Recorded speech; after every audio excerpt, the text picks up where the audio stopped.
Good evening. Good evening. I hope you can all hear me. Jim said you can hear it, so that's good. I cannot hear you. Something, I don't know what happened. So anyway, good evening, everyone. And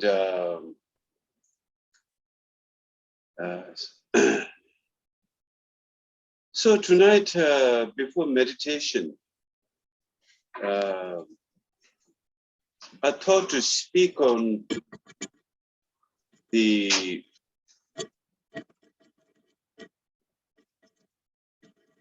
how to traverse on the path, how an individual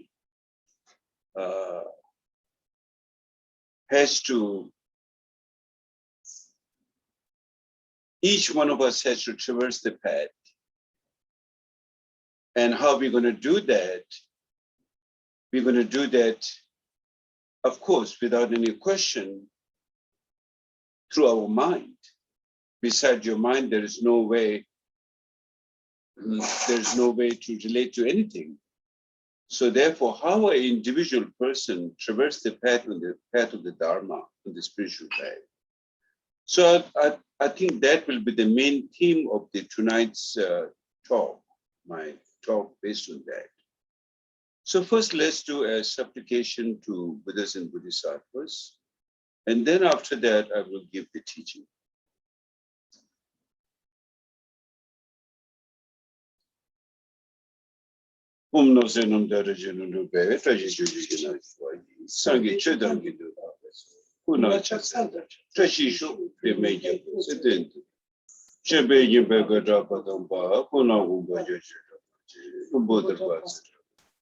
Simje tamje la gung tapepe, yisum zepa zerap tapepe, sensam tepe.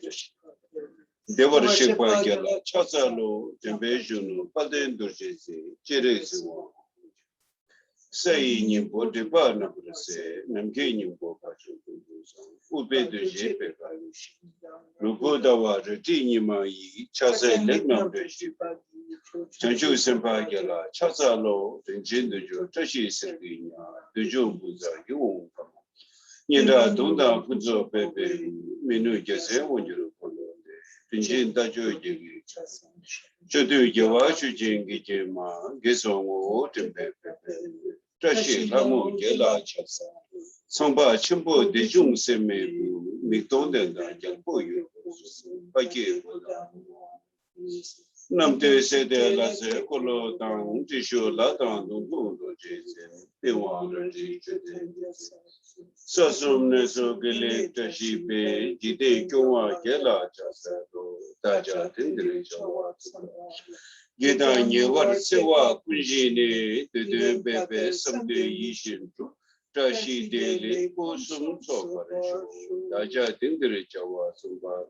Kedan yewar sewa kunjine tede bebe samde yishin trashi dele kusum soparisho daja tindire chawa tumba.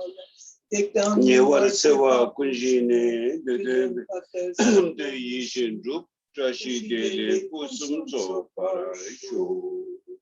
Chumne de paro gumbo jidin jabe yana cha salo gongilo de mi de ni ta nam tar se be chini de ji ye pe to ko se pata se pe sora mare mu de no ki se be so yana de ji yande so rudar che ro nyomo nyu de de ji mare mu se to ko ji wo chi mi che ta ra de nam de se ji se de ne se ke se de ra ji Dalu musi jampari yana de marabzana de marabzana de marabzana de marabzana de marabzana de marabzana de marabzana de marabzana de marabzana de marabzana de marabzana de marabzana de marabzana de marabzana de marabzana de marabzana de kurumda de je je ubetena sharp de no de mazame de kumboja yana chasa konzeta Jose Tiverton young composure made the Kame Parian, or I show, was it covered the bomb to the composure made Kame Parian, was it covered the bomb. Composure made the Kame Parian to what show.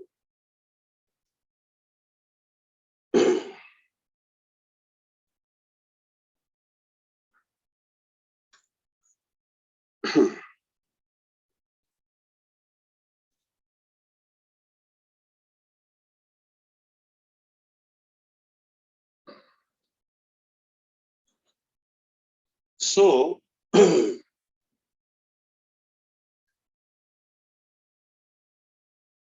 so when we talk about path, you know, there's a saying in the sutra teaching, all beings are Buddhas due to the defilements.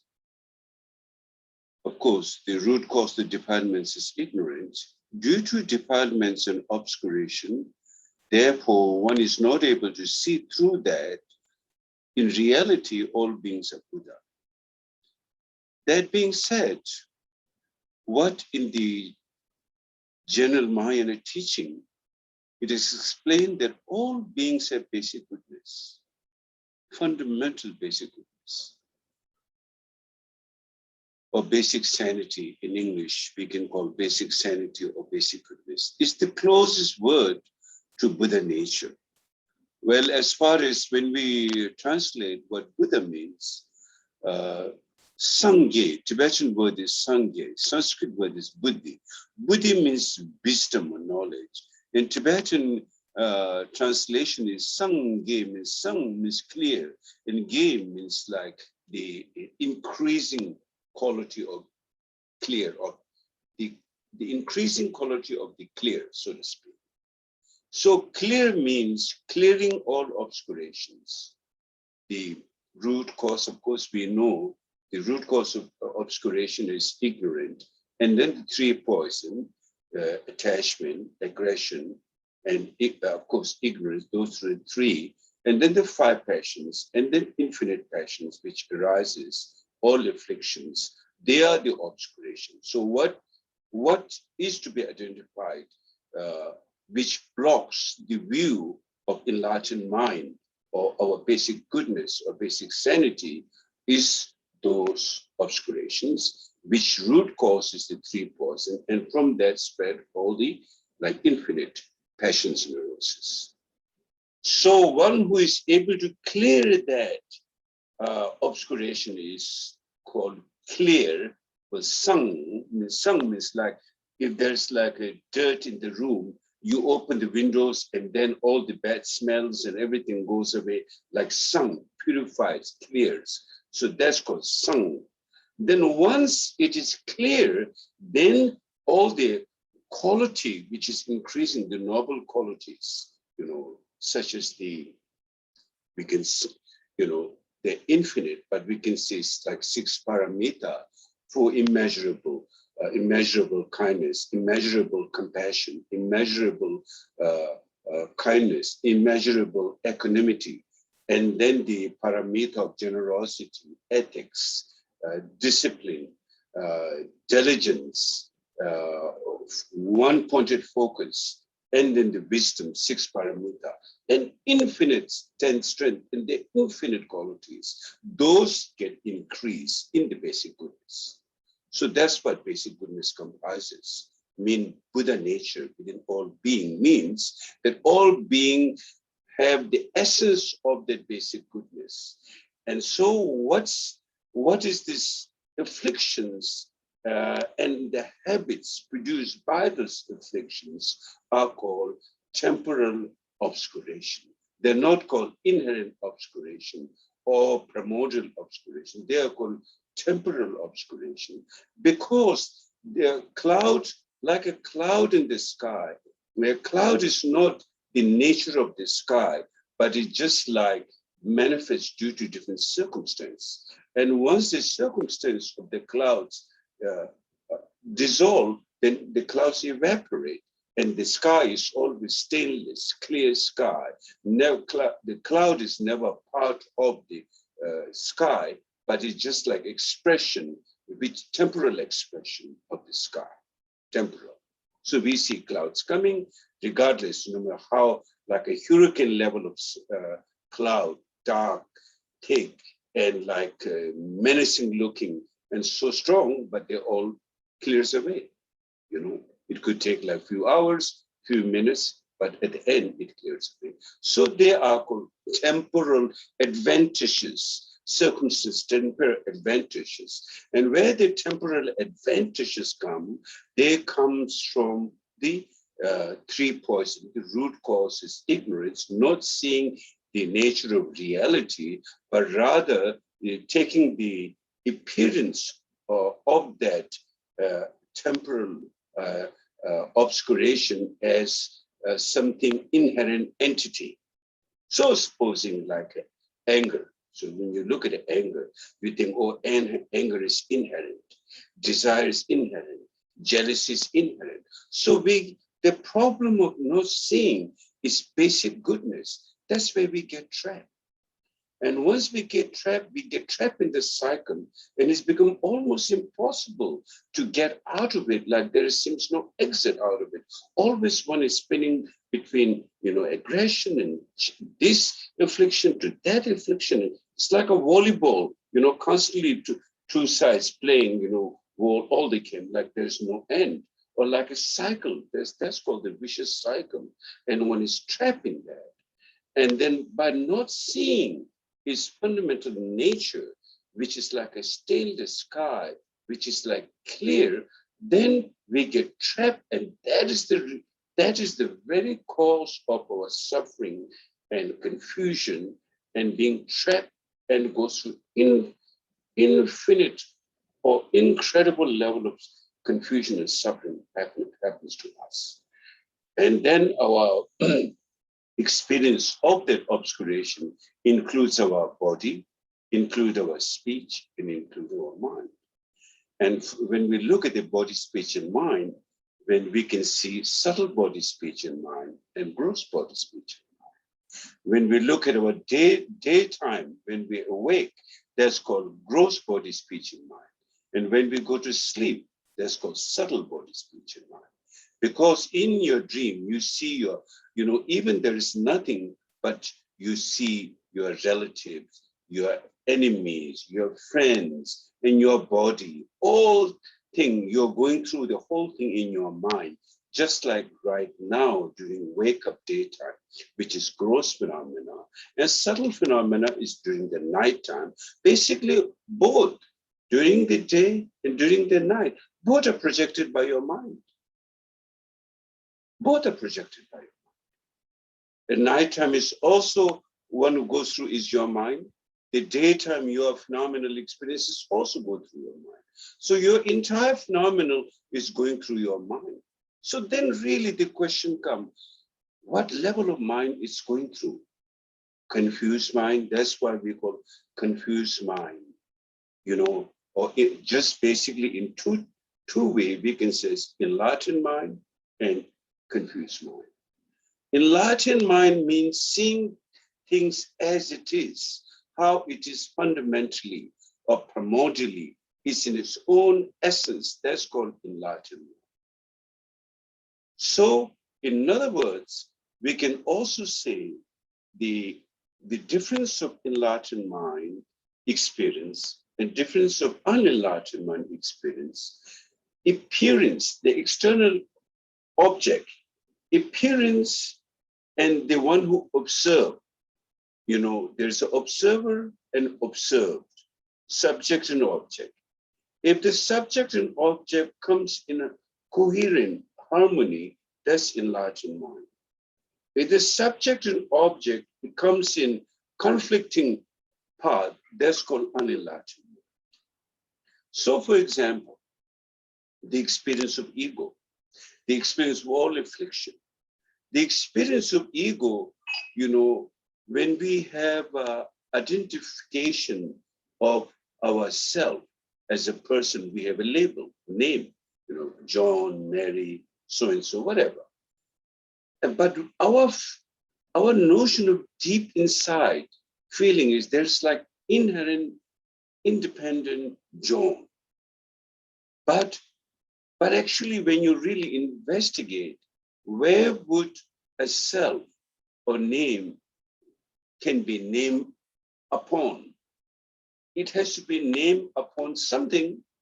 It cannot be named upon like nothing, like a sky. It has to be named on something. There's something when it, American way of saying, the buck stops here. The buck stops with you then. Your name buck stops with you. And then who are you? You identify, how do you identify yourself? You identify yourself with your 5 skandha, your form, your body, this body, your feelings, how you, good feeling, bad feeling, neutral feeling, and your perceptions, and your impulse, and your consciousness. That's where you identify the label which is labeled upon you. John, Mary, Chris, or, Nancy, whatever it is named, it's named upon you. We need to identify. Without that 5 skandha, there's no place to label that. So then, since the name is labeled upon to us, each us have the name and our phenomenal, how we relate to things and events. And then that label of your name or how you identify yourself with yourself is labeled on a skandha, 5 skandha. Then when you look now, is there an independent John or independent Nancy or whatever, our label or our feeling or perception, then, we need to look, investigate. If we say form is who Nancy is, then, like you can take up the different parts of the body. And then, for example, we think that Nancy means like a whole one unit, independent unit. We have the notion of that. But when you really look, the 5 skandha, when you dissect the 5 skandha, keep form in one place, keep feeling in one place, keep perception and impulse, all of them. And that within itself, there are like so many kinds of feeling, which is like changing constantly. Changing constantly. You don't relate with them. You don't want them. Some you like them, some you don't like. Then, as far as your physical body, the atom is concerned, is made out of like billions and trillions of atoms, not just one single such thing as called God particle. Scientists has been looking for God particle. They never found something called God particle. Finally, in Switzerland, they did this like billions of dollars spent looking in the CERN. I believe the place is CERN, some in Switzerland, where they are looking for called Higgs boson particle. And then finally, even Stephen Hawkins, he a very famous scientist, he said it's not possible to find a Higgs boson particle at the same time God particle. It's not possible. There's no such thing as independent particle when you look through the quantum physics level. There's no such thing. But anyway, at some point, they said they were very happy. They did discover the Higgs boson particle. And I also thought, it's not possible at all. How can that be possible? And then one day I read through what that means, finding the Higgs boson particle. What they meant was finding energy. Higgs boson particle is not like there is nothing, there is something. That is really great, they found that. Because to say there's nothing exists, then we fall into nihilist. You fall into nihilist to say there's nothing. Now, if you say, there is something which our problem is not really very much with nothing of emptiness. Our problem is always we have something, isn't it? We have a lot of something very real. Always we're dealing with, this entity, that entity, that entity. Each different feeling we have is so real and we cling to that and then we couldn't let go. That's our problem. So anyway, the question here is, what is reality? So then when they look into it, there's the energy, that there is like a particle which is like a masses of energy. So when you talk masses, is dependent origination, is not independent, very clear. So then dependent, yes, in the Mahayana teaching, this has been discovered like 2,600 years ago. Like dependent teaching by Nagarjuna. In fact, Nagarjuna said, beside emptiness, there is no dependent. Beside dependence, there is no emptiness. Beside emptiness, there is no dependence. So what makes emptiness? The big word in the Buddhist teaching, emptiness, emptiness, emptiness, all the time, Buddhist teaching talks about emptiness. What really that mean? Does it mean nothing? What does it really mean? Buddhists talk about interdependence, the Nagarjuna teaching of dependence origination. Dependence is only possible if the nature of phenomena is emptiness. Meaning is devoid of independence, therefore it is empty of independence. Therefore, the possibility means dependent can only happen because it's empty. Because it's empty, therefore it's dependent. Because it's dependent, therefore it's empty. So it's like energy. Energy consists of space. Space can only contain energy if the space is open. If the space is not open, it cannot contain energy. In order for the energy to contain, the energy has to be dependent. If the energy is independent, it is not possible for the energy to function. Actually, it's really very logical, looking at the reality. So now, where we missed the boat, how here people, where we missed the boat, we missed the boat by ignorance. How the ignorance see everything so real. And that's what all sentient beings are day to day tackling, how to overcome their suffering. Because seeing everything so real, your anger, your all affliction, and therefore we call the affliction, therefore we name neurosis, therefore but some get it, some don't get it, but nevertheless, seeing the true nature, what is true nature is very important. So when so here to begin with, we need to identify ourselves and how is our own nature, what has been labeled, what has been, and when we go through each skanda, dissect each one of them, then we don't really find like independent. But that doesn't mean we don't exist. Yes, you do exist. Like, you do exist. But you don't exist the way you think you exist, like independent, inherent, unchanging. And that's where our emotions of afflictions carries on, because we've been holding on to something so deadly, which is in reality is so open. Therefore, that's the very cause why we get, carried away by this affliction, and our state of nervous, state of anxiety, state of constantly hope and fear, because we have trapped ourselves in that kind of state of mind. So this is important to investigate. You should look into your nature, because everything in your world, each person has their own world. You will begin, first of all, how you view yourself.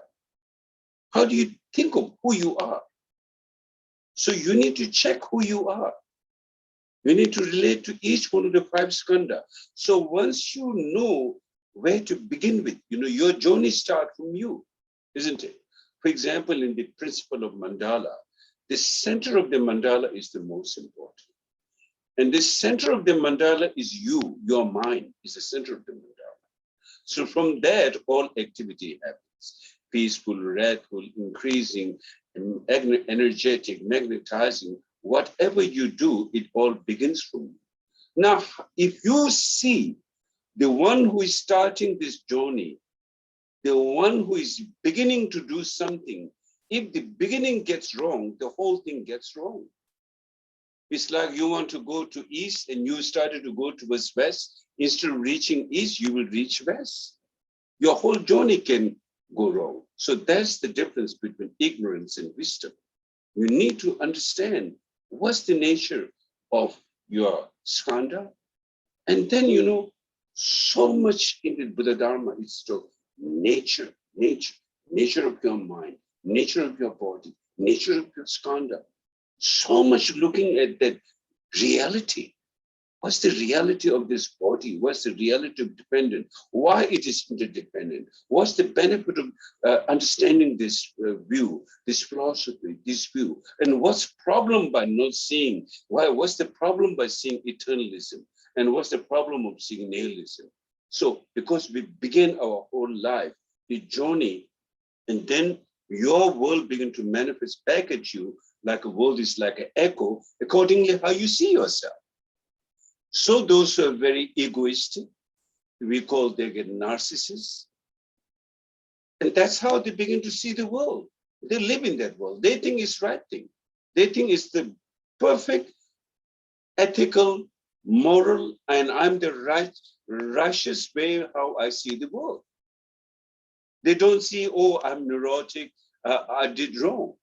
And pretty much I can tell when Hitler did whatever he did, so much suffering and killing, he thought he was doing the right thing. You know, I don't think he thought he was doing the wrong thing. Same thing, all the tyrants, all the dictators, all the confusion. People think I'm doing the right thing. So therefore, it's very important to really look at oneself and discover one's nature, you know. Otherwise, there's a big problem. We have allowed ourselves like a slave to ignorance. The reality is no dictator has ever become a victorious to themselves. They were always a loser. Because their view was wrong, they become a slave of their own ignorance. They become slave of their wrong thinking. And therefore, not only they were suffering to themselves, wherever they have their sort of mandala, their environment, or their country they rule, or the different, no matter how many countries they rule, there was so much suffering and confusion, and everyone suffered. So therefore, then, of course, needless to say, the continuation of suffering to others without any saying, but to oneself, like tremendous suffering after that, because it's the world of cause and effect. We live in a world of cause and effect. You know, prayers are not going to help. Some people say, oh, when you know, they do all the negative things while they're living, and then when they're about to die, then they pray. It's too late. It's too late to pray. It's not gonna, no one can be saved. One's own cause will directly manifest to oneself. No one can steal that away. No one can, you cannot share that. You cannot throw it away. It will ripen on your own body, whatever the body once takes. Like in the teaching on the sutra of the cause and effect, sutra on the karma, you know, there are different sutras explaining. For example, Buddha said, the causes you have planted, good or bad, whatever it is, will not ripen on the earth, will not ripen on the water, will not ripen on this mountain, will not ripen on the rocks. It will ripen on your conscious, ripen on the body which your consciousness behold. So good and bad, whatever we do, even like in 1,000 eons, it will never go wasted. If it's good karma, or if it's a bad karma, it can never wither away. It will come back on you. So therefore, you see, so understanding when we talk about spiritual path, really, I think what really that means, we call spiritual, in this case, I think we can call our mind. From the Buddhist point of view, you know, the spirit is not something outside of your mind. Who you are is, you know, your mind is who you are. You know, the body, if there's no mind, it's a dead body, then, you know, that wouldn't do anything. So spiritual means how you understand your mind. So therefore, so much emphasis on meditation and understanding the mind, then you understand the whole phenomenon. So now today, what I like to talk on this subject, and then particularly in the Nyingma tradition, the Padmasambhava tradition, the earlier translation called, the translation of the earlier translation, Nyingma teaching. Within the Nyingma tradition, there's called the path. As a person enters the path of Dharma, then there are like 9 levels of path, called the 9 Yanas. They're called three are called the three outer yanas or vehicles. Yana means Sanskrit. Yana is a Sanskrit word, means vehicles or how you mode of travel. Vehicle means mode of travel. Like today, whether we go on motorcycle or bicycling or car or plane, it's a mode of travel. Like that, the how you follow that method, how you follow that method, and traveling through that method is called yana, basically, and the root of the yana who travel is your mind. So when we talk, actually, we can say, oh, this path, that path, basically talking your mind. Your mind is the root cause of the path. Beside your mind, there's no path. One who travel is your mind, actually. You can say, yeah, I want to take a jog in the forest. Yes, you go by your foot, walk through your foot, but actually is your mind, who has to make the decision, and your mind make your body to move forward, and then your mind experience whatever during the walk or jogging time, good or bad, is your mind which goes through experience. So therefore, understanding that mind is the one which is traveling, that's called, whether it's a Christian path, means how your mind travels. Hindu path is how your mind travels. Buddhist path, how your mind travels. So then, different traditions are there, how a person travel means how they learn and going through their particular tradition method. Now, the Buddhist method is, first of all, as I said, is very important to identify oneself. Buddhist method is not learning about Buddha. Like in the Christian teaching, in Hindu teaching, many theistic teaching, you learn about the creator. So that you are the creator's creation. And so therefore, the whole teaching is focused on the creator. In the Buddhist teaching, the whole teaching is focused to you, because that's where you have to begin. If you're confused, you don't need to look whether God is confused or not, or Buddha is confused or not. You need to look at yourself, whether you're confused or not. So you're going to start identifying your own situation. You see, this is why when Buddha gave the first teaching, he never talked about emptiness in the first teaching. He never talked about compassion in the first teaching. The first teaching, he said, understand the suffering. That's number one thing. That you are suffering here, recognize you are suffering. So now the second noble truth, understand the cause of suffering. How did that begin? That's the second noble truth. Then the third noble truth, then is talk about basic goodness, basic sanity, the true nature, how it is, and teaching on emptiness and compassion comes with that. Then the fourth noble truth is the path. Now, how do you remove that obscuration, that defilement, that ignorance, and then how you become realized? This is how it begins from you. And Buddha further said that I've shown you the path of liberation, now it's up to you. And Buddha further said that, sins of being cannot be washed by water, or cannot be cleared by the hands of a Buddha. How the confusion and obscurations of being can be removed by showing the true nature of reality through the Dharma. So each person has the ability to recognize the true nature, the wisdom and compassion. Through that, they will find liberation. That's all very clear like that. So then now, talking about the path. In the Nyingma teaching, there's the 9 yanas teaching. 3 from the outside yana, vehicle, I just told. Now, of course, remember the main vehicle vehicle is the transport, the method. The one who is riding on that is you, right? You have to travel. The importance is you, no, not the car. When you buy the car, so you can sit on it and it will take you where you want to go. Not that, the vehicle will take where the vehicle want to go, right? Likewise, so we need to know the method. So there are 3 outer yanas, vehicle, and 3 inner yanas, vehicle, and then 3 secret yanas, vehicle. The 3 outer yana is called Kunjung Rekpet.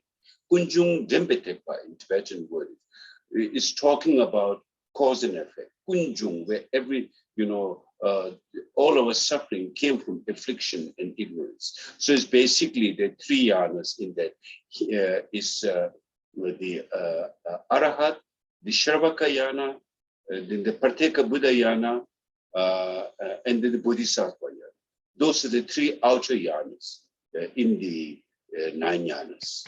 The study of how to become Arahat.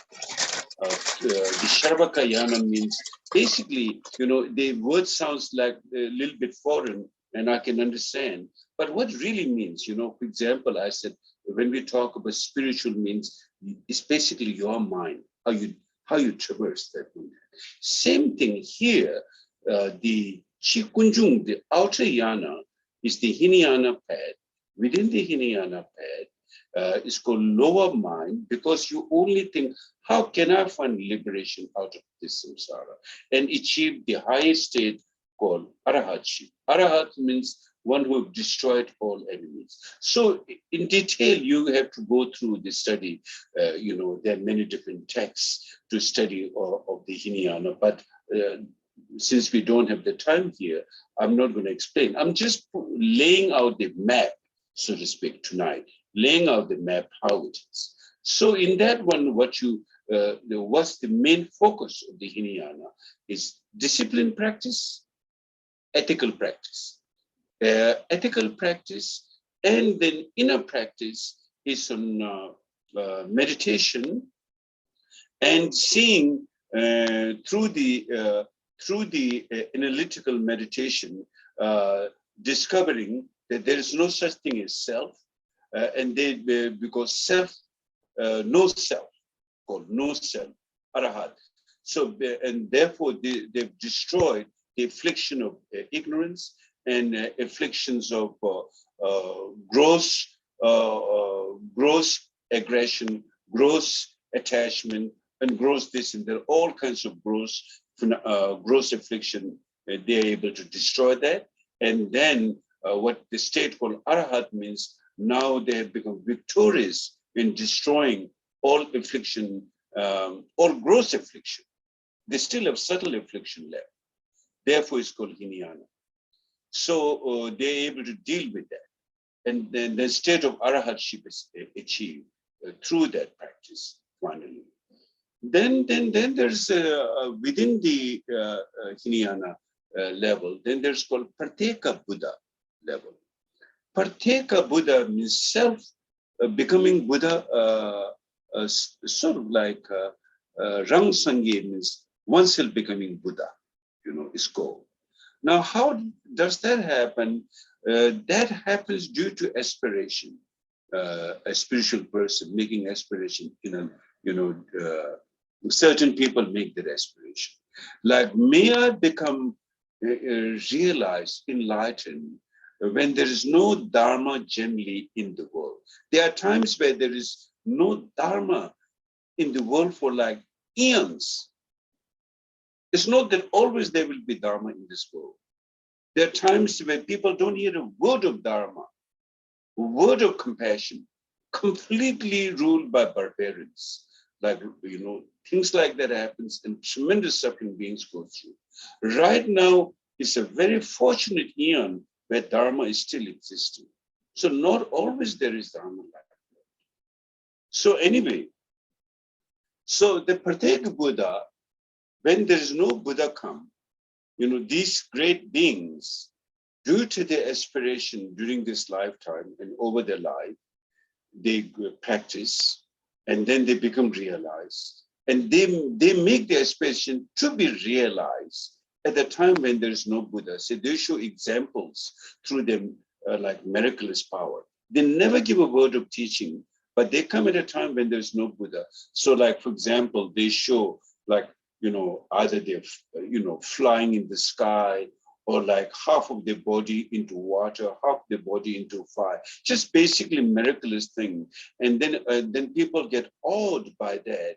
And they say, how come you have all this great quality? But they never give teaching. They just show example. So therefore it's called Hinayana.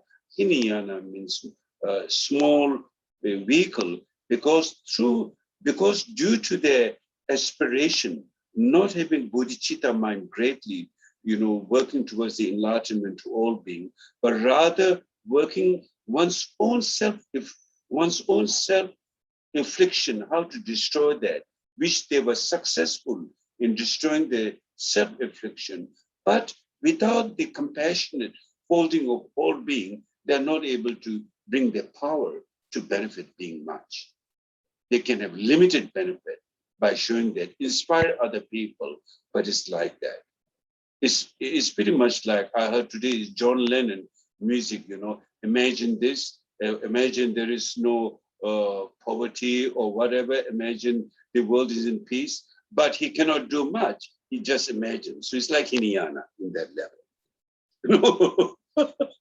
It's nice, really nice, imagine there is no country, everyone is free, everyone is happy, it's wonderful. But you wish for that, but you can't do much, right? So anyway, something like, now when it's come to bodhisattvas have tremendous due to their aspiration to benefit being for like eons and eons.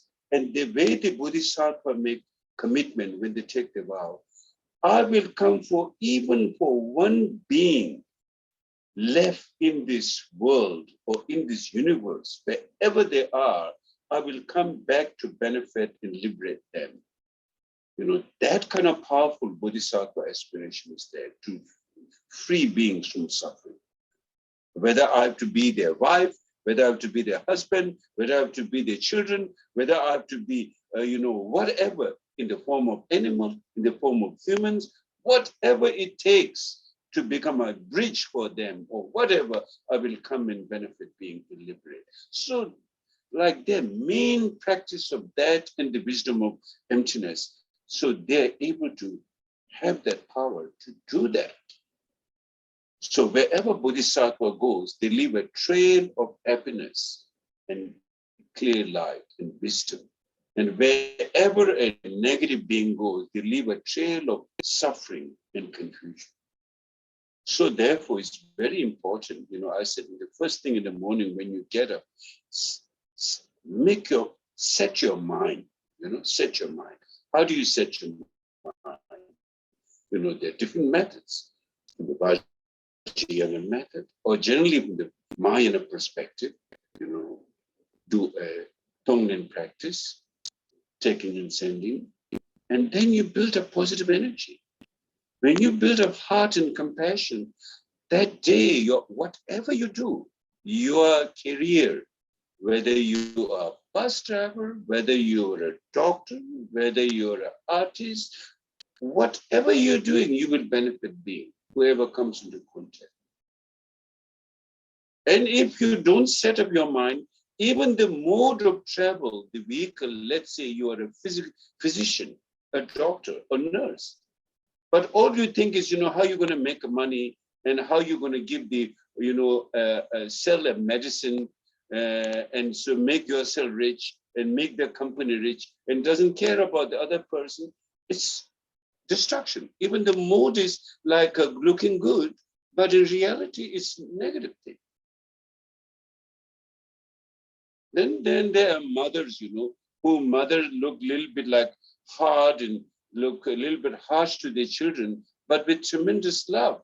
They put them, if you want to watch a TV, you have to finish your homework, you got to do this, make some rules and regulations, which seem tough, they don't like it, but at the end of the day, it benefits the child, for example. So appearance can be very deceiving, we say. Some appears very nice, but in reality, not good. Some appears not so nice, but in reality, good, we see. So that all depends on motivation. So therefore, most important is motivation. How you correct your motivation first thing in the morning is extremely important. As a Dharma practitioner, we need more than ever, because we've been ailing through this affliction and ignorance. And now the medicine for that is really, there's no other medicine in the world except the practice of Bodhisattva Yana. If you have a better idea, tell me. I don't think I have a better idea beside that. So like that, we need to really set our mind clear first thing in the morning. So therefore, then the three outer yanas, there's the three outer yanas. Hinayana has the two aspects, Sharvaka yana, Pratyeka Buddha yana, and then the Bodhisattva yana. Now Bodhisattva, Shantideva was teaching, and as you read the way of the Bodhisattva is infinite from Nagarjuna to amazing, unbelievable. So that's, why sometimes tears come from your eyes when you really study those Dharma, because you have basic goodness in your heart. If you didn't have a basic goodness, tears will not come out of your eyes when you see the suffering of beings. When tears comes out of your eyes, because you have compassion, self-born compassion, not given by someone, is your nature of your mind, is self-born compassion, and wisdom is there. It is temporarily obscured. When we keep purifying that, and when we can really see that within, naturally tears comes out. Especially when you do the Tonglen practice. And then when you read the Buddhist way of the Bodhisattvas, and think about how, they have traversed the path, and they become victorious. They're victorious of all their demons, inner demons. Demons of aggression, demon of ignorance, demon of attachment, demon of jealousy, demon of hatred, demon of envy. All those demons which has been giving us like hell of a time all the time, wherever we are.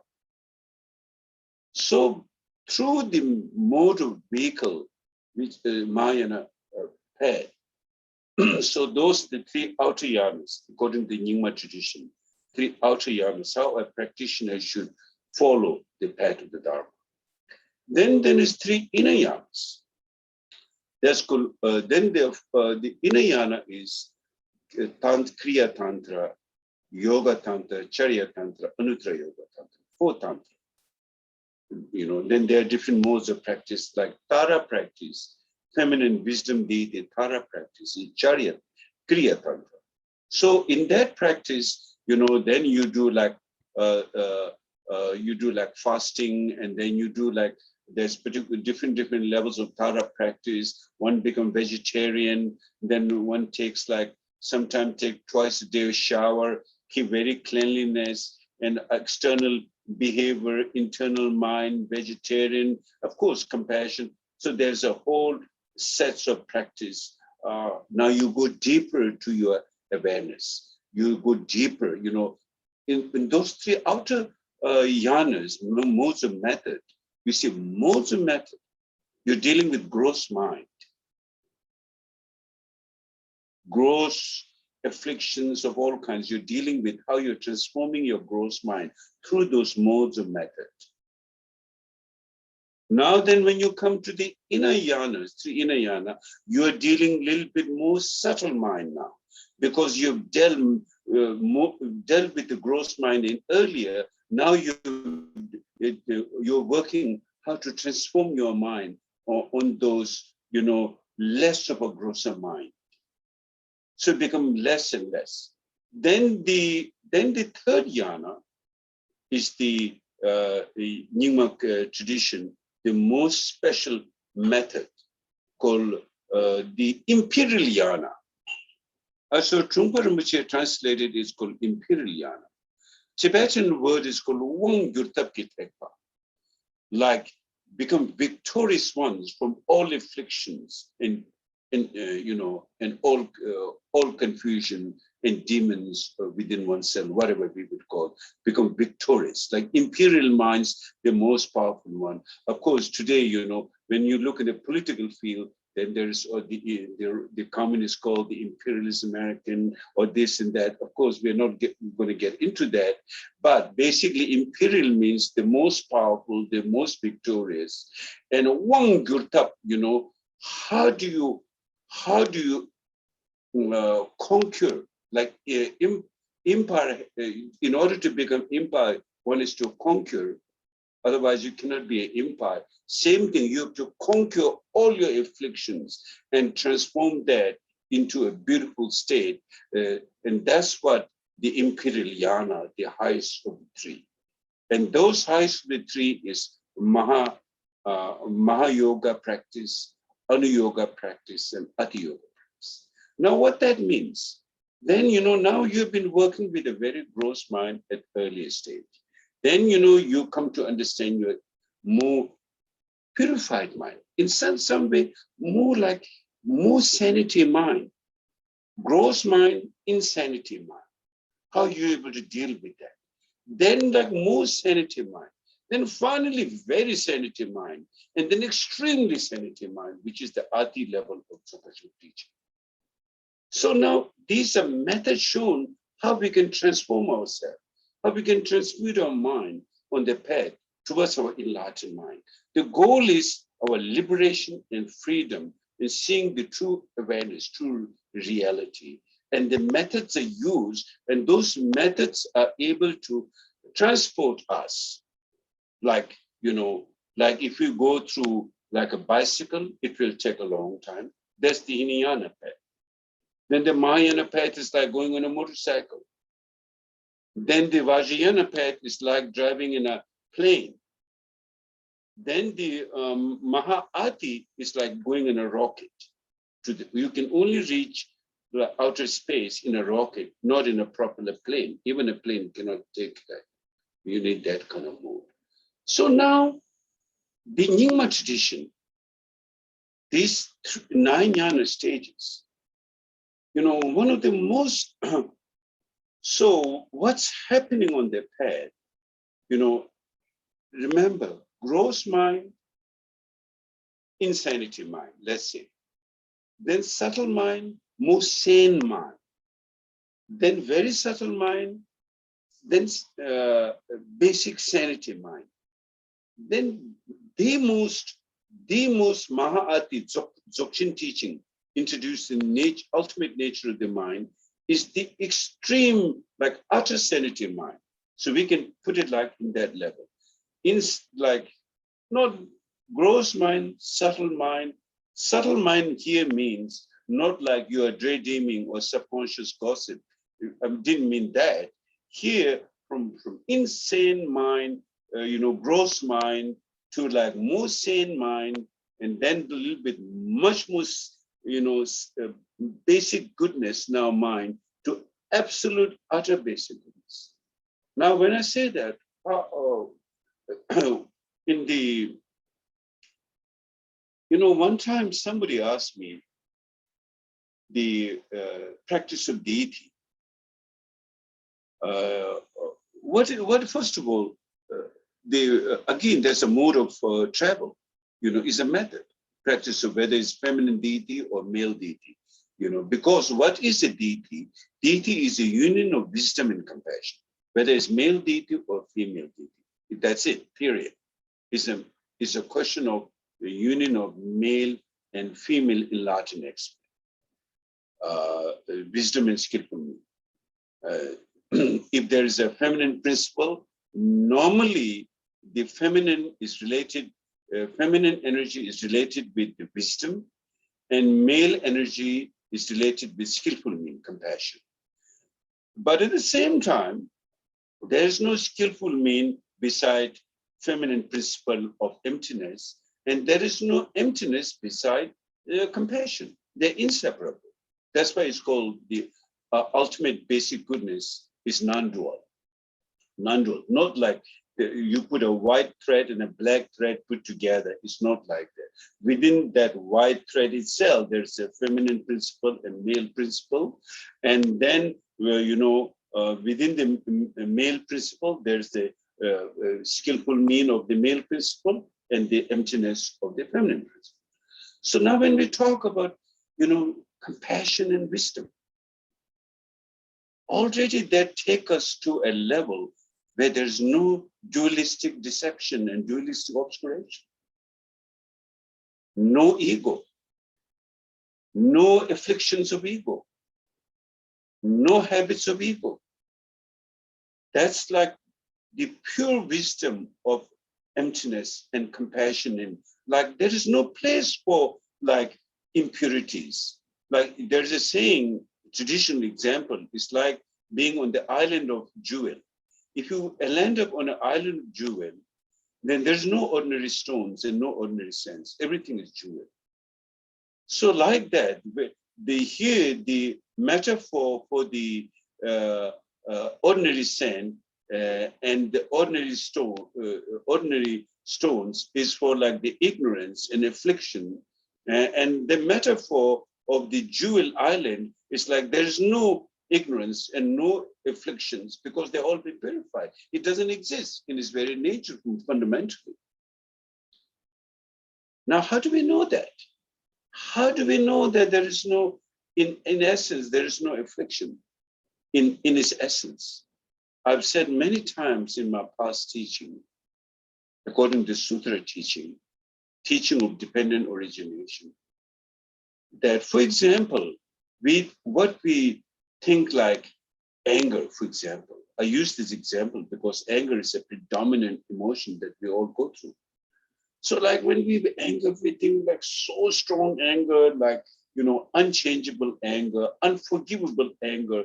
This is it. This is my enemy. And I want to kill and finish my enemy, from the face of the earth, not only from the face of the earth, from the face of the universe. Something like that. So strong we have, hatred and aggression. Then my family attachment. Then it's next is attachment. Oh, this one, I want to love and I want to give the whole universe to my child and to my family that I love so much forever and ever and ever again. Like so much grasping and attachment. So now, does such emotion truly exist as an entity in like permanent quality, independent quality?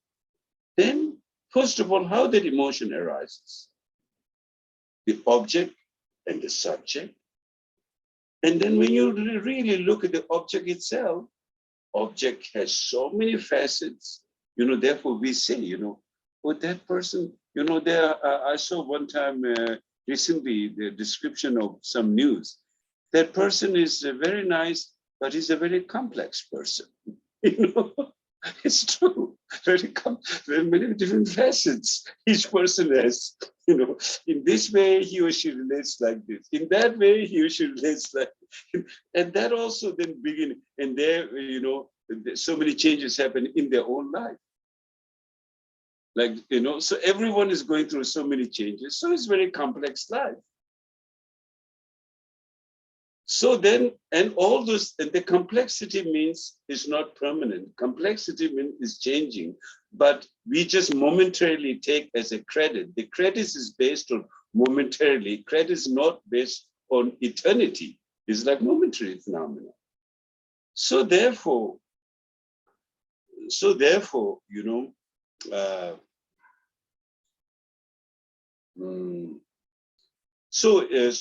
in the teaching, Mayan teaching, the teaching interdependence shows there's no such thing as eternal anger. If there is eternal anger, the anger can never go away. Anger can never be destroyed, and you can never remove that anger. You can never forgive anything because it's eternal anger. There's no such thing as that. Anger happens, as we say, like, for example, these days, like social media. Social media, like number of houses getting robbed, and how people come to know is through someone you know. Many times the harms are for someone you know, actually. There are sometimes once in a while outsider too, but many times it's happening inside. So someone you share social media, and then you put, oh, on the weekend or this, I'm going for vacation. And then your friends and family, someone who knows you're not there, then they come and break your house and steal your stuff. So therefore, things happen due to like all these factors, but there's no such thing as like, which is like eternal. And then if you look at the study of the observer, subject, and if you look at the object and the things which is being stolen or, destroyed, all about, have no inherent quality. So by that we know what that benefit us is. There's no such thing as like eternal anger. The whole phenomena is interdependent, dependent origination. Doesn't mean there is nothing. Like in the CERN in Switzerland, they discovered there's a particle which is masses of energy, but not like one single unit of energy, but masses of energy. So that's what karma can only function that way. Why do karma means cause and effect, which is like very complex, which is like masses and things comes together, and that's what things are manifest. But its essence is the world. So now this is what we experience on the gross state of mind. Then now when we go to subtle state of mind, then our reality, you see, reality is very different, isn't it? You all know how many changes in your life. At one time, that reality you have is no longer today. Your life has changed like 360 degrees, I believe, in one time, in a course of one life. How many things have changes into our life? It has never stayed the same. So then, so when when all these things changing, the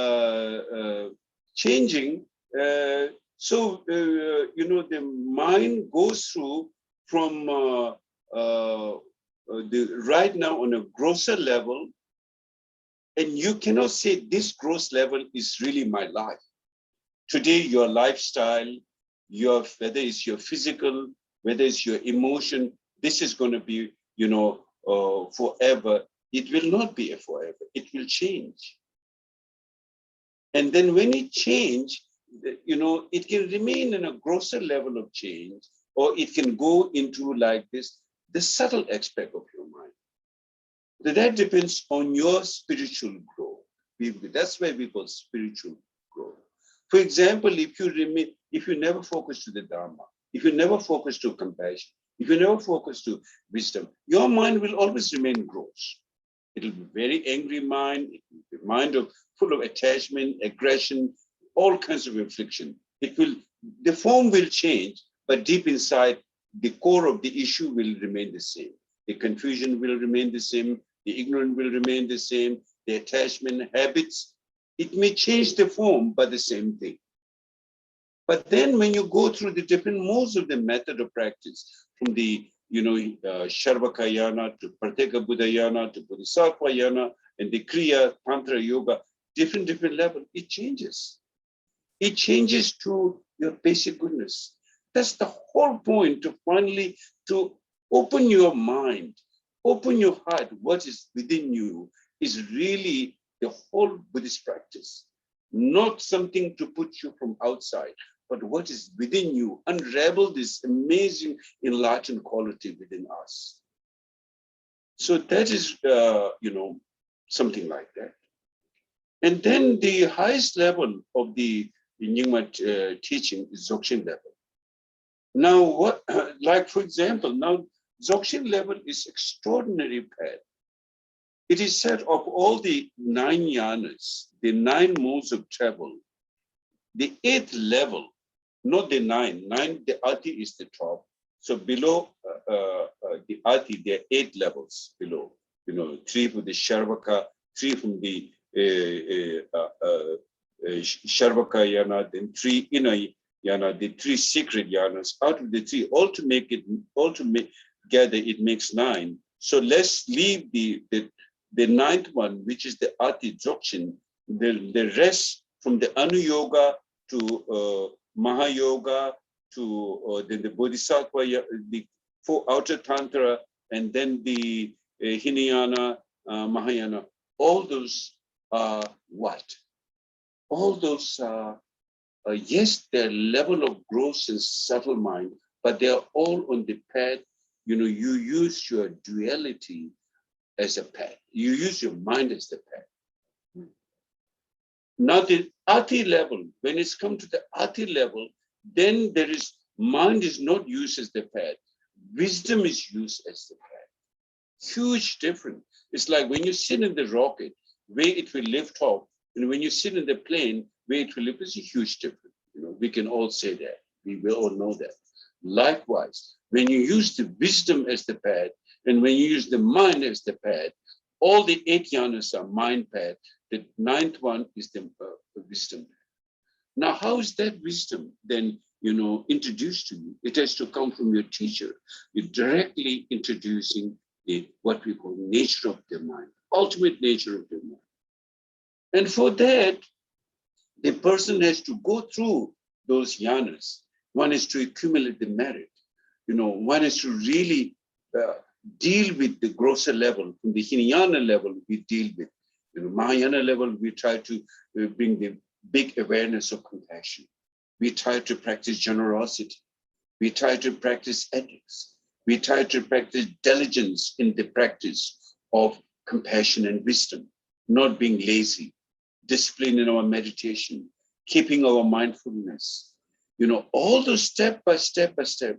Then finally, when that mind, enlightened mind, directly introduced, then the enlightened mind, the unique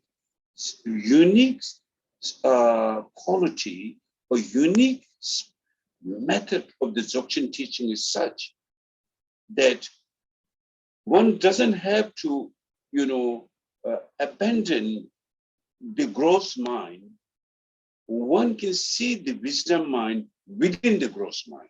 That's one of the unique methods of the Dzogchen teaching. Now, in the other yanas, when we look at the lower yanas, to get to the very, very subtle mind, you need to abandon. You need to, for example, I was telling you have to, do the purification practice. You have to go through this, you have to go through that, and then visualization of deity and this and that, how to, have your mind get more sane to see the sane mind or the basic goodness mind or basic sanity mind. And that's much more effort, much more complex, much more complicated.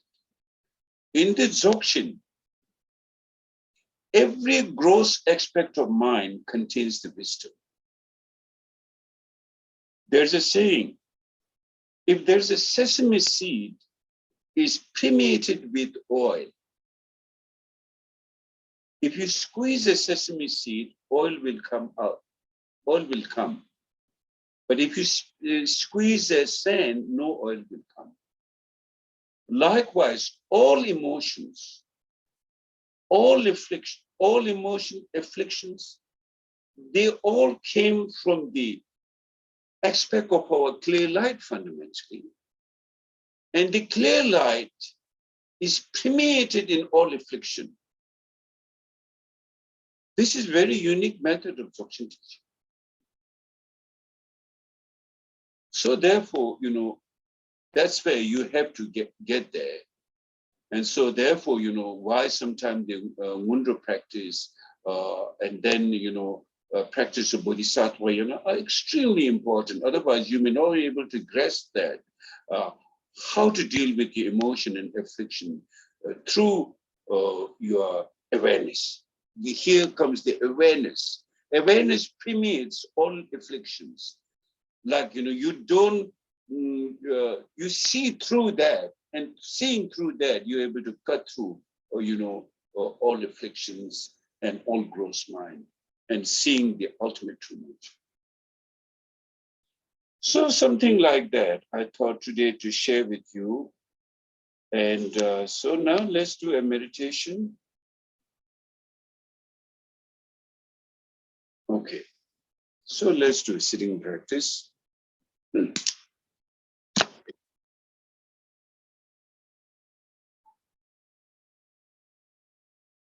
Breathing meditation, as usual.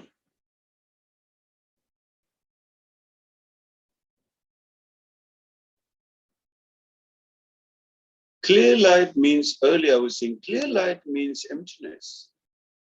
Emptiness permeates through all gross mind or subtle mind, without exception. And that clear mind you need to recognize within you. That's the Dzogchen special unique method, and that's only given from the teacher to the student. And so your shamatha meditation, compassionate meditation is all building up to finally see the clear light within you, the awareness. That's the ultimate goal. And by seeing that non-dual wisdom, then one transcends from samsara utterly. Otherwise, it's not possible. The mind will be bogged down by duality, by gross afflictions.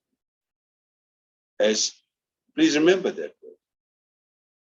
Like the sesame seed permeates oil, your thoughts, conception, emotion, all are permeated with clear light, because they all begin from the clear light, and clear light permeates all of them. And that awareness will liberate from the cycle of samsara. That's very deep.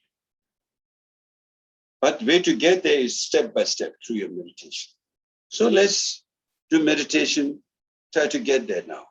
Okay.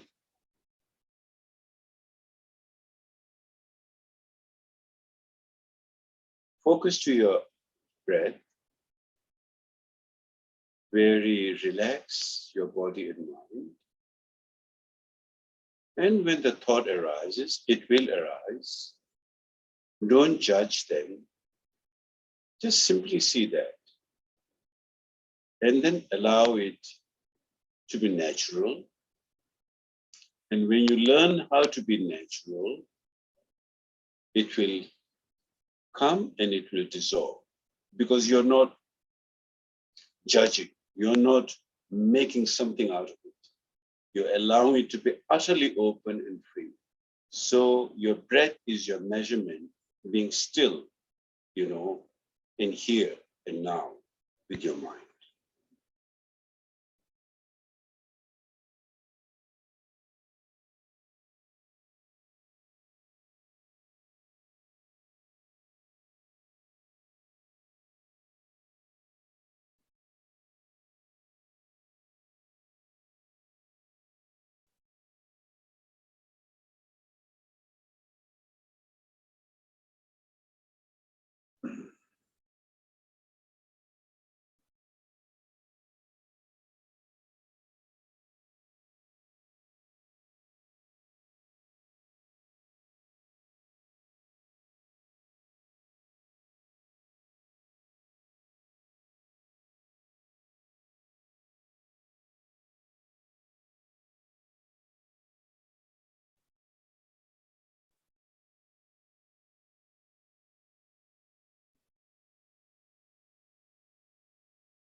Okay. So now, if you have any questions, I cannot hear, but I think Jim will, I'm going to open my cell phone and Jim can ask me because somehow computer is not working. I cannot hear you. So if you have questions, so let's have discussion here.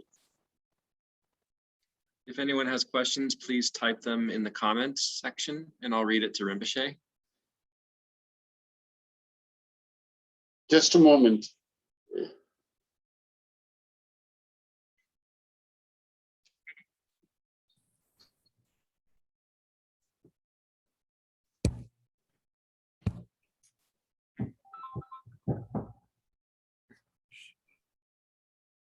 Jim, I'm calling you. Okay, so any question? I can't find a way to make a comment. Okay. Make my picture come back.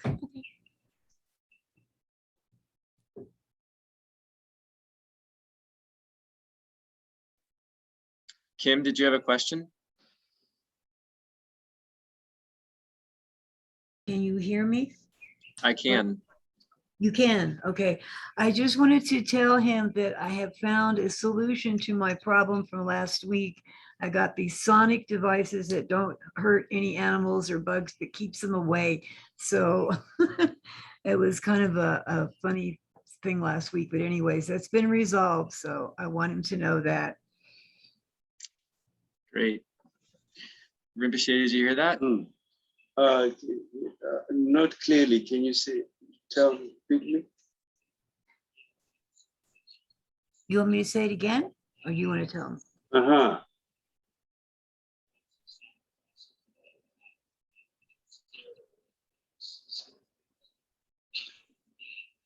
That's wonderful. Then I think then you may be ready to take Bodhisattva vow. That sounds wonderful. Can you repeat the question so we can all hear? The question is, Kim last time, had problem killing bugs, but she wants to take a Bodhisattva vow. And I said, in order to take a Bodhisattva vow, then one has to stop doing all those things. So it's time to reflect more before one decides to take a Bodhisattva vow. Now she have found a solution how to scare them off without killing. So that's good. Okay. Does anyone else have questions? Please read the Bodhisattva way of life. It's going to really help in your life. In whatever you do, the decision making will help you tremendously. Because, at the end of the road, we say at the end of the tunnel, there's a light. Where will that light come from? Through your affliction or through your wisdom and compassion? It's going to come through your wisdom and compassion, not through affliction. So therefore, you must practice the way of the Bodhisattva. You must have compassion at heart. You must have warm-hearted wisdom and compassion to make that grow. Is your only way to help yourself and help other beings. There's no other way to do it, to helping oneself and helping others. So as you read more on the Bodhisattva way of life, you will understand that. And then also the teaching on Longshenpas, which Chris Monson is giving, so if you, whatever you've done study, please look back to those studies. Don't leave it one time. You keep reading that, reflecting that, and then practice that. Then you will really have a deep rest to your mind.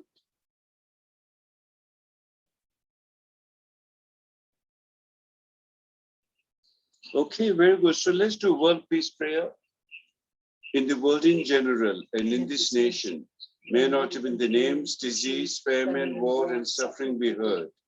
May virtues, qualities, and merit and prosperity greatly increase, and may continuous good fortune and sublime well-being perfectly rise.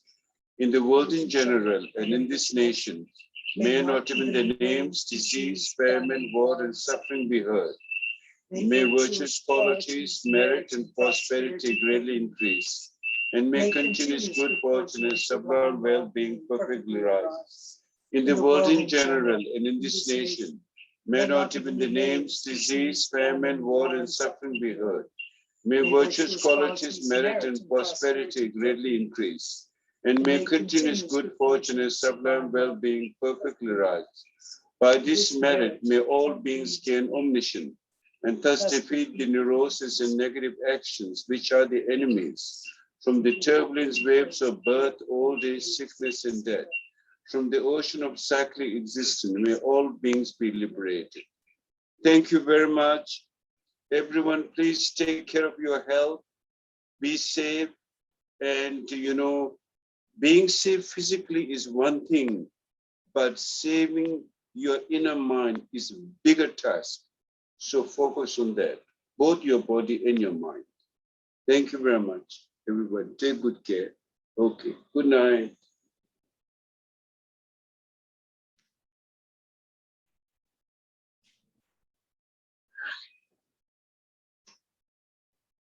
question?